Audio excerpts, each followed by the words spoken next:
जय जगन्नाथ पे तुम मो यूट्यूब चैनल लिबो क्लासेस को स्वागत। आज वीडियो पे देखिए कि ऐतिहासिक सत्य उन्मोचन प्रत्नतत्व और इतिहास संपर्क कौन रही। तो आम जो ऐतिहासिक सत्य गुड़ उन्मोचन कर प्रत्नतत्व और इतिहास संपर्क कौन रही से विषय जानवे। तो देख पे इतिहास मौलिक उद्देश्य होची सत्य को उन्मोचन कर लोकलोचन को आना जहाँकि प्रत्नतत्व और नूतत्व साहाय्य व्यतिरक संपूर्ण असंभव अटे। इतिहास अर्थ कौन ना पे माने इतिहास उद्देश्य कौन ना से सत्यटा सब आगू आण से सब चाहे सत्यटा लोक मान आगू आसू जहाँकि प्रत्नतत्व और नूतत्व बिना जदि से प्रत्नतत्व विभाग और नूतत्व विभाग जब न साहय करेंगे तो ସେଇଟା संभव नुहे। से भूतत्व विज्ञान नूतत्व विज्ञान प्रत्नतत्व विज्ञान और इतिहास एकत्रित न होगा जाए अंततः प्राचीन समय काल इतिहास रचना संभव होना जदि आम भूतत्व विज्ञान नूतत्व विज्ञान प्रत्नतत्व विज्ञान और इतिहास जदि ये चारोटी जदि एकत्रित न आम प्राचीन इतिहास को रचना करिपरिबा नहीं। तो आमको प्राचीन इतिहास रचना करने माने कौन तीन चारोटी विज्ञान निहाती भाव दरकार। तो आम भूतत्व विज्ञान निहाती दरकार नूतत्व विज्ञान दरकार प्रत्नतत्व विज्ञान दरकार सहित इतिहास। तो युड़ एकत्रित होगा द्वारा आम प्राचीन समय इतिहास आम जापर। तेणु कौन से ऐतिहासिक सत्य को उन्मोचन करने ये समस्त एकत्र कार्य करते तथा अंगांगी भाव जड़ित जो कौन गोटे ऐतिहासिक सत्य आसे जो उन्मोचन करेंगे से सत्य जिनटा कौन ये समस्ते गोटे जगह मैंने कौन मिसिक कार्य करते। तो तथा एम अंगांगी भाव जड़ित गोटे जिनस को जो गोटे सत्यटा को आगू आणती सत्यटा को लोक मान सामना को आणती तो से मैंने कौन मिसिक कार्य करते। ये चारि विषय मध्य कोटिकर अनुपस्थित सर्वगुण संपन्न एक इतिहास रचना करना यह वास्तव सत्यटे। जदि चारोटी विषय करें नूतत्व भूतत्व प्रत्नतत्व और इतिहास ये चारोटी जाक जब आम चारोटी जाक भर जो गोटे रहीगला जनकर जो अनुपस्थिति देखागला सेठारे तो ता बिना इतिहास टी कौन पूरा रचना कर यही वास्तव सत्य अटे। जदि ये चारोटी जाक जब न मिसिले ये चारोटी जाक जदि न मिसिकी गोटे उन्मोचन करागला तो से इतिहास लिखा जापर ना। तो जमी प्रस्तर युग धातव युग द्राविड़ सभ्यता आर्य सभ्यता प्रारंभिक राजतंत्र समकाल में व्यवहृत जंत्रपाति साज सरंजाम अस्त्र शस्त्र विभिन्न प्रकार निर्माण आदि प्रत्नतत्व खनन श्रेय पाई इतिहास। तो कौन तो प्रस्तर युग समय माने जो आम पत्थर व्यवहार करते आदिम आदिवासी मैंने सहित धातव युग द्राविड़ सभ्यता आर्य सभ्यता प्रारंभिक राजतंत्र जो समकाल जो से व्यवहार करते जंत्रपाति गुड़िक सहित जो साज सरंजाम जहाँ से व्यवहार करते अस्त्रशस्त्र जहाँ व्यवहार करते सहित विभिन्न प्रकार निर्माण आदि प्रत्नतत्व खनन कराइबार श्रेय किए पाई ना इतिहास। ए दिगरे भूतत्व नूतत्व प्रत्नतत्व और इतिहास मिलित भाव एकत्र कार्य करते। आमर जो प्रस्तर युगर इतिहास जानापी ताले आम जो द्राविड़ सभ्यतार इतिहास जाना चाहूचे ताले आम जो सत्यटा उन्मोचन कर चारोटी जाक एकत्र भाव में कार्य करि। नूतत्व और प्रत्नतत्व खनन आविष्कृत जिनिस को चिन्हित जिनिस को चिन्हित और बयस निर्णय कर दलील प्रस्तुत करते जहाँकि कार्यालय संबंधी अटे। तो जो नूतत्व प्रत्नतत्व एम कार्य करना से जो जिते खनन करागला से आविष्कृत जिनिस को चिन्हित और बयस निर्णय कर दलील प्रस्तुत करते जहाँकि कार्यालय संबंधी अटे। से गोटे दलील डॉक्यूमेंट तैयारी करती से गोटे कार्यालय भाया रही है। यह सार्वजनिक हो पारे ना यहाँ गोटे समस्त समस्त नुह एटा गोटे डॉक्यूमेंट भाई से रखी था। तो ऐतिहासिक किंतु से दलील पर मनोज्ञ भाषार पुटती रुचिपूर्ण परिस्थिति साधारण जनता को जहाँकि सार्वजनीन अटे। तापर एम कौन ऐतिहासिक कौन से जो आम डॉक्यूमेंटा को से लोक मान आगे पहुँच जाए किए ना गोटे ऐतिहासिक किंतु प्रत्नतत्व नूतत्व एम खनन करके ताकू गोटे डॉक्यूमेंट कर रखती सेटा सार्वजनिक करते गोटे ऐतिहासिक फल खनन आविष्कृत जिनिस तार अवस्थिति समयकाल आदि संबंध इतिहास सत्य को समस्त जानी तापर लोक मैंने कहना जो खनन है कौन कौन कौन कौन खनन हो जिनस गुड़िक तार अवस्थिति से कौटे अवस्थिति रही तार स्थान कौन से कौटू गुड़िक मिली कौटे कौन थिला ए विषय तार समय काल तार से केते वर्ष पर्यंत पुराना कौन से विषय सब आम समस्त जापर जानती जिते गोटे ऐतिहासिक कौन से सार्वजनिक करदिए यह इतिहास प्रकृत उद्देश्य पाठ लाभप्रद होता है। इतिहास प्रकृत उद्देश्य आम देखिए तो यही हूँ तार इतिहास प्रकृत उद्देश्य माने कौन ना से प्रत्नतत्व नृतत्व भूतत्व एगुड़ी सब मिसिक इतिहास सब मिसिक कौन आमको सत्यटा को आगू आणती सत्यटा कौन आगू आणती से आम पाखे पहुँचाई दियंती। ऐतिहासिक वर्णन जनाजाए जे साहित्य वर्णित रंगकरा धूसर माटी पात्र और धातव संस्कृतिर प्रत्नतात्व परिव्याप्ति थिला 500 वर्ष। जदि आम ऐतिहासिक गणना जनाजाए जे साहित्य जो वर्णित रंगकरा धूसर माटी पात्र और धातव संस्कृतिर जो प्रत्नतात्व परिव्याप्ति थिला 500 वर्षर। साहित्यिक वर्णना सहित इतिहास अनेक क्षेत्र में एकमत हो पारे ना। आम साहित्यिक वर्णना सहित इतिहासटा से क्षेत्र से एकमत हो पारे ना। तेणु इतिहास दृष्टिकोण से समय कालर सभ्यतार प्रगति संबंध में विशेष किसी जना जाए ना। तो ऐतिहासिक गणना जन जो साहित्य वर्णना कर धूसर माटी पात्र और धातव संस्कृत प्रत्नतात्विक परिव्याप्ति थिला 500 वर्ष। किंतु साहित्य वर्णना सहित इतिहास से एकमत हो पारे ना। इतिहास से ठीक बोली कहीपर ना कारण सेमती किसी विशेष किसी जना जाए से समय सभ्यतार प्रगति विषय में। हरप्पार खनन आम भारतीय सभ्यतार अभ्युदय संबंध में अनेक किसी जापर जिते हरप्पा सभ्यता जो खनन करागला से समय आम भारतीय इतिहास विषय बहुत भल भाव में किसी जापे।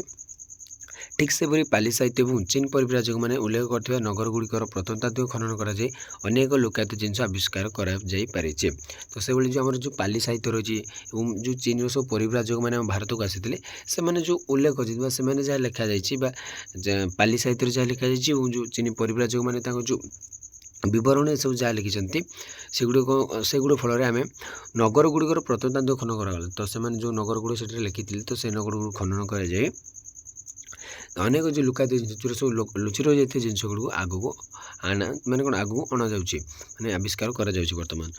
तो हेले ग्रामांचल संबंध में उक्त लेखा गुड़ विशेष उल्लेख नहीं और प्रत्नतात्विक खनन करें कि से सहर गुड़ विषय से लिखिं कौन ग्राम विषय सेमती किसी लिखा जाए ना। तो से ग्राम गुड़िक आम कौन पुरातन कौन आम प्रत्नतात्विक खनन करें कारण से विषय में भल भाव जाने तो खनन करवा किपर। तेणुक नगर ग्राम मध्य संपर्क संबंध बहुत कम जना जाए। तो सेमती आम जो नगर और ग्राम बा सहर और ग्राम भर जो संपर्कटा रही है बहुत कम जना जाए। तो सेमती से किसी चीन परिव्राजक बा पाली साहित्य सेमती किसी उल्लेख कराए जहाँफल प्रत्नतात्विक खनन से कर संभव नहीं से जापारती। अधुना समय वर्तमान समय हाँ अधुना समय ग्रामांचल अनेक अंचल प्रत्नतात्विक खनन कर प्रक्रिया सक्रिय अच्छे। वर्तमान समय माने प्रत्नतात्विक खनन कर टोटाली एमती पूरा ना तो किसी कर तो सहित आ कौन आम यही प्रक्रिया वर्तमान एक्टिव अच्छे मैंने पर्यटन चलुची। नृतात्विक और भूतात्विक प्राप्ति और उपलब्धि के सहायता इतिहास अनेक समय साहित्य उल्लेखित विषय वस्तुर तर्जमा और व्याख्या करता है। तो नृतात्विक और भूतात्विक जो प्राप्ति और उपलब्धि सहायता इतिहास अनेक समय साहित्य उल्लेखित विषय वस्तुर तर्जमा और व्याख्या करता है।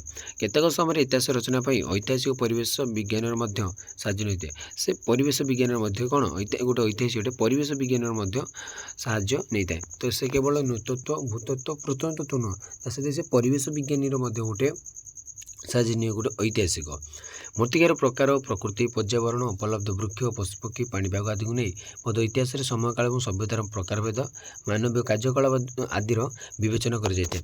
तो से मूर्तिकार प्रकार कौन तार प्रकृति कौन से पर्यावरणटा केमी उपलब्ध वृक्ष पशुपक्षी पाणीपाग यही जिन गुड़ नहीं से कौन ना से गोटे परिवेश विज्ञानी सहित तार मिसे माने से विषय भल भाव जाने और तार समय काल सहित सभ्यतार प्रकारभेद मानवीय कार्यकलाप यहीगुड़िकर से विवेचना करें। जेपरी रंगकरा धूसर माटीपात्र उपलब्ध होता स्थान गुड़ी प्रायतः बेसी पवन होता और आंशिक मरुड़ीग्रस्त अंचल अवस्थित थे। जो रंगकरा धूसर माटीपात्र उपलब्ध होता स्थान गुड़ी से प्रायतः बेसी पवन होता स्थान और आंशिक मरुड़ी मान कम मरुड़ी थी अंचल से अवस्थित थे जे रंगकरा धूसर माटीपात्र उपलब्ध करते। तो उत्तर भारतीय कला रंगर मसृण माटीपात्र गुड़िक गांगे समतल अंचल उपलब्ध हो। तो उत्तर भारतीय जो कला रंगर जो मसृण माटीपात्र गुड़िक रहा सेगुड़ मध्य गांगे समतल अंचल बर्तमान उपलब्ध होची। जना जाए अनेक सहस्र वर्ष धरी अंचल घंच सबुज बनानी परिवेष्टित थिला। तो कौन जना जाए ना सहस्र वर्ष बहुत वर्ष पुराना से समय जो अंचलटा जो मध्यगांगे समतलटा से सबुज बनानी माने पूरा ସବୁଆଡ଼େ କେବଳ ଖାଲି ଗଛ ଗଛ ପୁରା ପ୍ରାୟ ଗ୍ରୀନ୍ ମାନେ କ'ଣ ସବୁଜ ରଙ୍ଗର ସେ ସବୁ ଗୁଡ଼େ ପୁରା ବନାନୀ ଥିଲା ବା ଜଙ୍ଗଲ ଥିଲା। ମଧ୍ୟଗାଙ୍ଗ ଅଞ୍ଚଳରେ ଘନ ଜନବସତି ଏବଂ ଉନ୍ନତ ସଭ୍ୟତା ଗଢ଼ି ଉଠିବା ମୂଳରେ ଲୌହ ଧାତୁର ଯାନ୍ତ୍ରିକ ପ୍ରୟୋଗ ଉପଯୋଗୀ ହୋଇଥିବାର ପ୍ରମାଣ ମିଳିସାରିଛି। ତ ମଧ୍ୟଗାଙ୍ଗ ଅଞ୍ଚଳରେ ଯେଉଁ ଘନ ଜନବସତି ବହୁତ ଯେଉଁ ଲୋକମାନେ ବସବାସ କଲେ ଏବଂ ଯେଉଁ ଗୋଟେ ଉନ୍ନତ ସଭ୍ୟତା ସେହି ସମୟରେ ଗଢ଼ି ଉଠିଲା, ସେଥିପାଇଁ ଲୌହ ଧାତୁର ଯେଉଁ ଯାନ୍ତ୍ରିକ ପ୍ରୟୋଗ କରାଗଲା, ତ ଲୌହ ଧାତୁର ଯାନ୍ତ୍ରିକ ପ୍ରୟୋଗ ଯେଉଁ କରାଯାଇଛି ତାର ମଧ୍ୟ ପ୍ରମାଣ ମିଳିସାରିଛି। ଏହିପରି ଭାବରେ ଇତିହାସ ଅନେକ ଲୁକାୟିତ ତଥ୍ୟକୁ ବିଭିନ୍ନ ପ୍ରକାର ପ୍ରୟୋଗ ଅନୁସନ୍ଧାନ ମାଧ୍ୟମରେ ଲୋକଲୋଚନକୁ ଆଣିବାରେ ସତ୍ୟ ଚେଷ୍ଟିତ ଅଟେ।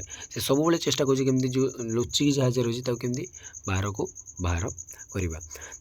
ତ ଅଧୁନା ସମୟରେ ଆଞ୍ଚଳିକ ଇତିହାସ ଉପରେ ଗବେଷଣା ଓ ରଚନା ଅତୀବ ମହତ୍ତ୍ୱପୂର୍ଣ୍ଣ ହୋଇଯାଇଛି ତଥା କ୍ଷିପ୍ର ଗତିରେ ପ୍ରକ୍ରିୟା ଆରମ୍ଭ ହୋଇଛି। ତ ବର୍ତ୍ତମାନ ଆଞ୍ଚଳିକ ଇତିହାସ ମାନେ ଗୋଟେ ଅଞ୍ଚଳକୁ ଧରିକିରି ଯେଉଁ ଇତିହାସ ଲେଖାଯାଏ ସେଇଟା ବର୍ତ୍ତମାନ ଆଗକୁ ମାନେ କ'ଣ ବହୁତ ସ୍ପିଡଲି ସେଇଟା ଚାଲିଛି। ପ୍ରତ୍ୟେକ ବିଶ୍ୱବିଦ୍ୟାଳୟ ପକ୍ଷେ ନିଜସ୍ୱ ଅଞ୍ଚଳର ଅଧ୍ୟୟନ ଅନୁସନ୍ଧାନ ଏବଂ ଆଞ୍ଚଳିକ ଇତିହାସ ପ୍ରଣୟନ ଏକାନ୍ତ କାମ ଏବଂ ମୁଖ୍ୟ ବିଷୟ ହୋଇଛି। ତ ପ୍ରତ୍ୟେକ ବିଶ୍ୱବିଦ୍ୟାଳୟ ଯେଉଁ ଆମର ଯେମିତି ଆମ ରାଜ୍ୟରେ ମଧ୍ୟ ବିଭିନ୍ନ ପ୍ରକାର ସବୁ ପ୍ରତ୍ୟେକ ଜିଲ୍ଲାରେ ପାଖାପାଖି ଗୋଟିଏ ବିଶ୍ୱବିଦ୍ୟାଳୟ ରହିଛି ବା ୟୁନିଭର୍ସିଟି ରହିଛି। ତ ସେମାନେ କ'ଣ ସେଇ ଅଞ୍ଚଳର ଇତିହାସ ତାର ଅନୁସନ୍ଧାନ ଏହି ବିଷୟରେ ସବୁ ଲାଗିଛନ୍ତି। ତ ବର୍ତ୍ତମାନ ସମୟରେ ଭାରତର ସମସ୍ତ ବିଶ୍ୱବିଦ୍ୟାଳୟ ଆଞ୍ଚଳିକ ଇତିହାସ ଗଠନ ବିଶେଷ ଅଗ୍ରାଧିକାର ଦେଉଛନ୍ତି। ତ ସେମାନେ ନିଜ ଅଞ୍ଚଳର ଅଧିକାରଟାକୁ ବିଶେଷ ଧ୍ୟାନ ଦେଉଛନ୍ତି। ବର୍ତ୍ତମାନ ଅଧ୍ୟୟନକାରୀଙ୍କ ମନ ହୃଦୟରେ ଅନୁସନ୍ଧାନ ବିଚାରଧାରାକୁ ଦୃଢ଼ ଭାବରେ ଅନ୍ତର୍ନିବେଶ କରିବା ଏବଂ ତାଙ୍କୁ ମନରେ ଆଗ୍ରହ ଜାଗ୍ରତ କରିବା ହେଉଛି ଇତିହାସ ପଠନର ମୂଳ ଉଦ୍ଦେଶ୍ୟ। ତ ଏଇଟାର ଲାଭ କ'ଣ ନା, ତ ଅଧ୍ୟୟନକାରୀମାନେ ଯିଏ ଅଧ୍ୟୟନ କରୁଛନ୍ତି, ଯିଏ ଯେମିତି ଆମର PhD କି PG ଯିଏ କରୁଛନ୍ତି ଗୋଟେ ୟୁନିଭର୍ସିଟିରେ, ସେମାନଙ୍କ ହୃଦୟରେ ଗୋଟେ ଅନୁସନ୍ଧାନ ଯେଉଁ ଗୋଟେ ଅନୁସନ୍ଧାନ କରାଯାଉଛି ତାର ବିଚାରଧାରାଟାକୁ ଦୃଢ଼ ଭାବରେ ଅନ୍ତର୍ନିବେଶ କରିବା ମାନେ ସେ ଭଲ ଭାବରେ ବୁଝିବ ଯେ ଅନୁସନ୍ଧାନ କ'ଣ ଏବଂ ତାଙ୍କ ମନରେ ଯେଉଁ ଗୋଟେ ଆଗ୍ରହଟେ ଜାତ ହେବ, ଗୋଟେ ମୁଁ କ'ଣ ଗୋଟେ ଆବିଷ୍କାର କଲା ପରେ ଯେତେବେଳେ ତାଙ୍କ ମନକୁ ଯେତେବେଳେ ଗୋଟେ ଆଗ୍ରହଟା ହେବ, ସେଥିପାଇଁ ଇତିହାସ ପଠନ ତାର ସେଇଟା ହେଉଛି ମୂଳ ଉଦ୍ଦେଶ୍ୟ। ବର୍ତ୍ତମାନ ଆମକୁ ଦେଖିବାର ଅଛି ଯେ ଇତିହାସର ଅନୁସନ୍ଧିତ୍ସୁମାନେ ଅନୁସନ୍ଧାନରେ ଭୟପ୍ରଦ ଓ କଷ୍ଟସାଧ୍ୟ କାର୍ଯ୍ୟର ସମ୍ମୁଖୀନ କିପରି ଭାବରେ ହେଉଛନ୍ତି ଏବଂ ପ୍ରଗତି ପଥରେ ଆଗେଇ ନେଉଛନ୍ତି। ତ ସେଇଟା ସେମାନେ କେମିତି ଆଗକୁ ନେଉଛନ୍ତି, କେମିତି କଷ୍ଟ ସହି ମାନେ କ'ଣ ଲୋକଲୋଚନକୁ ସେଇ ନୂଆ ନୂଆ ତଥ୍ୟ ସବୁ ଯୋଗାଇ ଦେଉଛନ୍ତି ସେ ବିଷୟରେ ଦେଖିବା। ତ ସେମାନେ ନିଜକୁ ଶିକ୍ଷିତ କରିଦେଲେ ଦାୟିତ୍ୱ ସରିଯିବ ନାହିଁ, ବରଂ ନିଜ ପଛର ଭବିଷ୍ୟତ ବଂଶଧର ପାଇଁ ଜ୍ଞାନୀ ଓ ଯୋଗ୍ୟ ଦାୟିତ୍ୱ ସୃଷ୍ଟି କରି ରଖିବାର ହିଁ ପୂର୍ଣ୍ଣତା ଆସିବ। ତ ଖାଲି ନିଜେ ଶିକ୍ଷିତ ହେଲେ କିଛି ନାହିଁ, ତା ପର ପିଢ଼ିକି ମଧ୍ୟ କେମିତି ଶିକ୍ଷିତ ହେବେ ସେଥିପାଇଁ ମଧ୍ୟ ଚେଷ୍ଟା କରିବାକୁ ପଡ଼ିବ। ଆମେ ସର୍ବଦା ଇତିହାସ ଏବଂ ଐତିହାସିକର ଉତ୍ତରୋତ୍ତର ଉନ୍ନତି ଓ ପ୍ରଗତି କାମନା କରିବା ଏକାନ୍ତ ବିଧେୟ। ତ ଆମେ ଗୋଟେ ଇତିହାସ ଏବଂ ଆମ ଯେଉଁ ଗୋଟେ ଐତିହାସିକର ସବୁବେଳେ ଗୋଟେ ମଙ୍ଗଳ ଚେଷ୍ଟା କରିବା ହେଉଛି ଆମର ଗୋଟେ ଧର୍ମ। ଫଳରେ ଐତିହାସିକମାନେ ଇତିହାସ ସୃଷ୍ଟି କରନ୍ତି, ସତ୍ୟରେ ପରିଣତ ମାନେ ଗୋଟେ ଐତିହାସିକମାନେ ହିଁ ଗୋଟେ ଇତିହାସ ତିଆରି କରନ୍ତି ବୋଲି ସେଇଟା ଗୋଟେ ସତ୍ୟରେ ପରିଣତ ହୋଇଯିବ। ସର୍ବୋପରି ଇତିହାସ ଓ ଐତିହାସିକ ଯୁଗେ ଯୁଗେ ନିଜସ୍ୱ ଅନୁସନ୍ଧାନ ଏବଂ ତଥ୍ୟ ପ୍ରଦାନ ମାଧ୍ୟମରେ ସମଗ୍ର ବିଶ୍ୱକୁ ଏକ ପରିବାରରେ ସେମାନେ ବାନ୍ଧି ରଖିଛନ୍ତି। ସବୁ ଅଞ୍ଚଳର ଲୋକଙ୍କୁ ଗୋଟିଏ ପରିବାର ଅଂଶବିଶେଷରେ ପରିଣତ କରିବା କ୍ଷମତା ଇତିହାସରେ ହିଁ ରହିଛି।